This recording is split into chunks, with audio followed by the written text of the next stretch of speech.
தோழமைகள் அனைவருக்கும் வணக்கம். இது அபியின் கேம். சேனலை சப்ஸ்கிரைப் பண்ணுங்கள், கமெண்ட் பண்ணுங்கள், என்கரேஜ் பண்ணுங்கள்.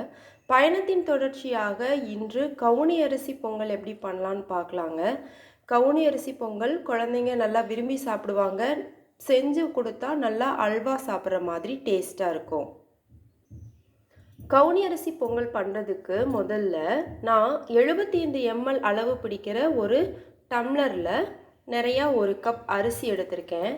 இந்த அரிசியை நம்ம நல்லா க்ளீன் பண்ணி நாள் நைட்டே ஃபுல் நைட் ஊற வச்சிடணும். இதை முதல்ல நல்லா க்ளீன் பண்ணி கொண்டு வந்துடலாம்.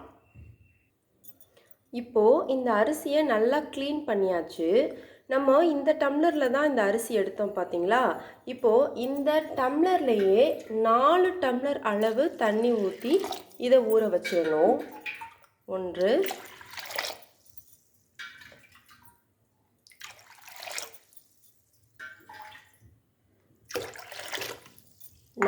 4 டம்ளர் தண்ணி ஊற்றி ஃபுல் நைட் அப்படியே ஒரு மூடி போட்டு மூடி ஊற வச்சிடணும். இது நல்லா ஊறட்டும். நாளைக்கு காலையில் இது எப்படி இருக்குது என்னங்கிறத பார்க்கலாம். இப்போது காலையில் பாருங்கள், இந்த அரிசி நல்லா ஊறி அந்த தண்ணி ஃபுல்லாக ப்ரௌன் கலராக கூட மாறிடுச்சு. இப்போது இதை அப்படியே குக்கரில் போட்டு நம்ம வேக வைக்கிறதுக்கு ரெடி பண்ணிடலாம். இது அப்படியே குக்கரில் எதுவும் பண்ணாமல் அந்த தண்ணியோடய ஊற்றிடலாம். குக்கரில் போட்டாச்சு. இப்போது இதை ஆன் பண்ணி கொஞ்சம் கொதி வரட்டும். அதுக்கப்புறம் நம்ம மூடி போடலாம். இப்போது இவங்க நல்லா சூடாகி கொதி வர ஆரம்பிச்சிட்டாங்க. இந்த சமயத்தில் என்ன பண்ணணும் அப்படின்னா, நம்ம குக்கர் மூடியை போட்டுறணும். குக்கர் மூடி போட்டு விசில் போட்டாச்சு.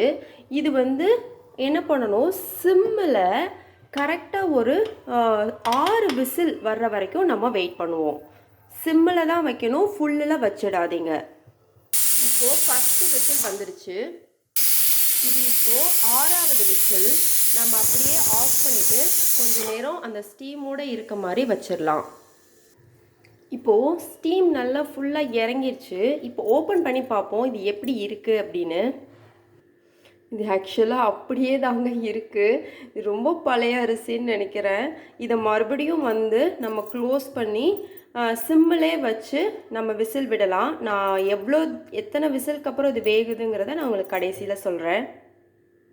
இது ஆக்சுவலாக இது வேகலைனாலும் நம்ம எத்தனை முறை வேணாலும் விசில் போட்டுக்கலாம். இது கொஞ்சம் நேரம் தான் பிடிக்கும். ஆனால் நீங்கள் விசில் மறுபடியும் போடுறதுக்கு முன்னாடி தண்ணி இருக்கான்னு மட்டும் செக் பண்ணிக்கணும்.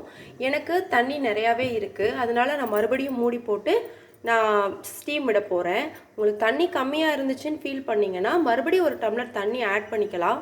அது ஒன்றும் தப்பு கிடையாது. நம்ம அந்த தண்ணியை ஓப்பன் பண்ணி கிளறும் போது கொஞ்சம் நேரம் ஹீட் பண்ணோன்னா அது வத்திடும். இதுதாங்க இதோட கரெக்டான பக்குவம். அப்படியே முழுசாக அந்த அரிசி விரிஞ்சு வெந்து வந்திருக்கணும். இப்போ இந்த பக்குவத்துக்கு நான் என்ன பண்ணியிருக்கேன் அப்படின்னா, நம்ம கேஸ் ஸ்டவ்வில் சின்ன பர்னரில் 6 விசில் விட்டுருங்க. அப்படியே லோ ஃப்ளேம் சிம்மில் ஒரு 1/2 hour வைங்கங்க. அப்போவும் அது வேகலை அப்படின்னா நம்ம ஒன்றும் ஒரி பண்ணிக்க வேண்டாம். ஓப்பன் பண்ணிவிட்டு மறுபடியும் தண்ணியோட அளவு இருக்கான்னு பார்த்துட்டு கொஞ்சம் தண்ணி ஆட் பண்ணி மறுபடியும் சிம்மில் போட்டுருங்க. இந்த அளவுக்கு வெந்துடணும். அது மட்டும்தான் நம்மளோட மெயின். இது வேகாமல் விட்டுட்டோம் அப்படின்னா நம்ம வெல்லம் சேர்க்கும் போது அந்த அரிசி மறுபடியும் இறுகிக்கும்.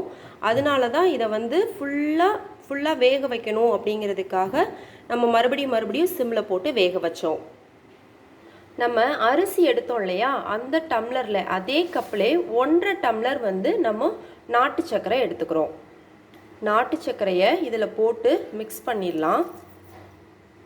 சர்க்கரை நல்லா மிக்ஸ் ஆகிடுச்சு. நம்ம நாட்டு சர்க்கரை எடுத்த அதே கப் அளவு தேங்காய் பூ. தோழமைகளே, சரியான பக்குவத்தில் கவுனி அரிசி பொங்கல் செஞ்சாச்சு. இந்த கவுனி அரிசி பொங்கலுக்கு கரெக்டாக நம்மளோட ஸ்மால் பர்னரில் 6 விசில் விடுங்க. சிம்மில் வச்சு 1/2 hour சிம்மிலே விட்டுருங்க. கரெக்டான அளவில் வந்துடுது. உங்களுக்கு ஒரு வேளை வரலை அப்படின்னாலும் பிரச்சனை கிடையாது. மறுபடியும் ஓப்பன் பண்ணி பார்த்துட்டு நல்லா அரிசி பூ போல் ஃபுல்லாக மலர்ந்துடணும். அப்போ தான் இது கரெக்டான பக்குவத்தில் இருக்கும். வெல்லம் போட்டோன்னா அந்த அரிசி மறுபடியும் இறுகிக்கும். நம்ம ரொம்ப வந்து சவக்கு சவக்குன்னு மென்று சாப்பிட்ற மாதிரி இருக்கும்.